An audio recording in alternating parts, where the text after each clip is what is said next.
오늘도 주님께서 주신 이 하루를 감사로 은혜로 살아가시는 여러분들 되시기를 축복합니다.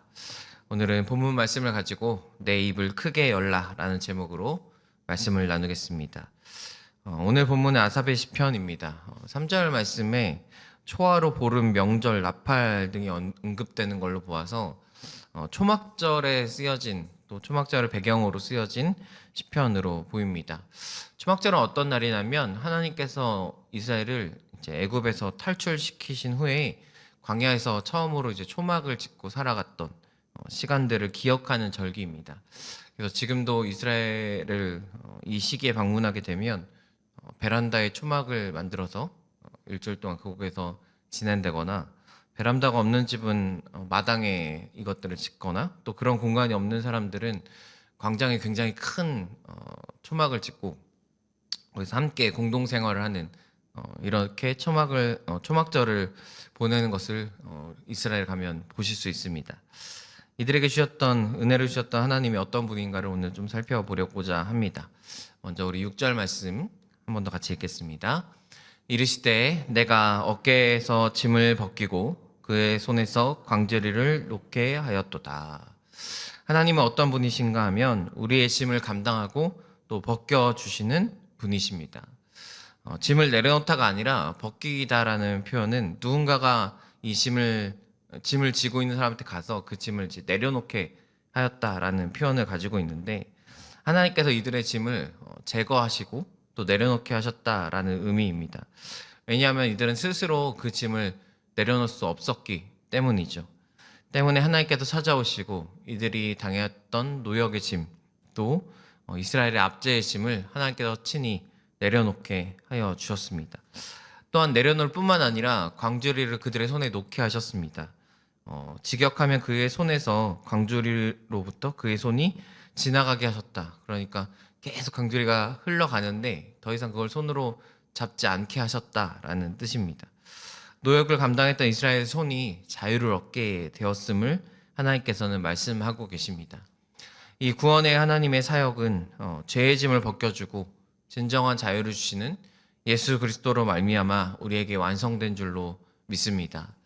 또한 하나님께서 우리에게 오셔서, 이 예수님께서 우리에게 오셔서 우리의 삶에 어떤 죄의 짐만을 내려놓게 하신 것이 아니라 지금도 우리와 함께 하여 주셔서 우리의 모든 짐을 대신 지시고 또 우리가 얽매였던 모든 것을 자유케 하시는 능력이 우리에게 있는 줄로 믿습니다.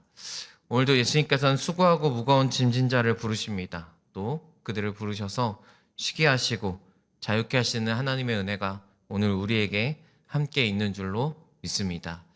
이 하나님과 함께 온전한 자유를 누리시는 오늘 이 하루가 되어지기를 축복합니다. 우리 10절 말씀도 한 번 더 같이 읽겠습니다. 나는 너를 애굽 땅에서 인도하여 낸 여호와 내 하나님이니 내 입을 크게 열라 내가 채우리라 하였으나. 두 번째로 하나님은 우리를 높여주시는 분이십니다. 하나님께서는 너를 애굽 땅에서 인도하여 낸 내가 여호와 하나님이다 라고 말씀하십니다. 이 인도하여 내다라는 말씀을 직역하면 너를 올라오게 만든 자라는 뜻을 가집니다. 그러니까 단순히 이들을 애굽 땅에서 그냥 밖으로 꺼낸 상태가 아니라, 사실 하나님은 출애굽을 넘어서 낮은 곳, 즉 애굽의 노예였던 상태에서 높은 곳인 약속의 땅 혹은 하나님의 백성으로서의 신분을 격상시키셨다라는 의미를 가지고 있습니다. 우리 또한 제 노예의 신분에서 하나님의 자녀로서 새롭게 세워짐으로 말미암아 하나님께서 우리를 높여 주신 줄로 믿습니다. 그래서 하나님의 자녀를 이제 권세를 가진 자라고 표현하십니다. 오늘도 우리에게는 이 권세가 있고요. 때문에 우리는 당당하게 또 담대하게 이 하루를 살아갈 수 있는 줄로 믿습니다. 세 번째로 하나님은 우리를 채워주시는 분이십니다. 하나님은 우리를 채우기 위해서 먼저 명령을 하시는데 내 입을 크게 열라라고 말씀하십니다. 말씀의 원어적인 의미는 어느 정도로 입을 열라고 하냐면 적당히가 아니라 이제 턱이 빠질 정도로 정말 최대한으로 입을 열라라고 이야기하십니다. 이 입은 결핍이나 갈망을 또한 의미하는데 마치 그 다큐멘터리 같은 걸 보면 이제 어미새가 이렇게 막 가서 먹이를 가지고 오면 아기새들이 자기 먹으려고 막 쩍쩍쩍쩍 이를 벌리면서 막 울부짖는 그런 모습이 있는데 이 단어가 바로 그런 모습을 나타냅니다. 아기새가 전적으로 어미새만을 의지하고 또 그 어미새가 왔을 때 입을 여는 그 모습들을 우리에게 요구하시는 것입니다. 하나님은 제한이 없으신 하나님 때문에 채우시는데 어느 정도까지 채우시는가?